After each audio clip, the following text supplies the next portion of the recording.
Mummy આટલી બધી ઉતાવળ ઠરવા તો દે. ના, ગરમ ગરમ ખાવ ને એવી ભૂખ લાગી છે આજે. એટલે ચમચી ખાઈ જવાની એવું? હા.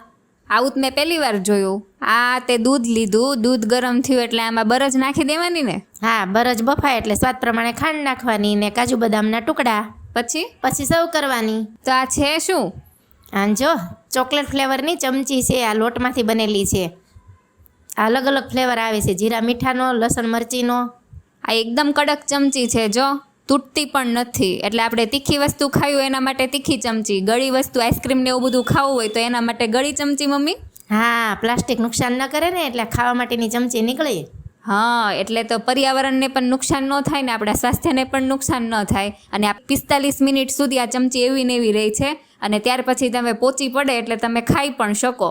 અને જો આમાં સ્ટ્રો, ખાવાની પ્લેટ, ચપ્પુ ને એવું બધું કેટલી અલગ અલગ વસ્તુ બનાવે છે.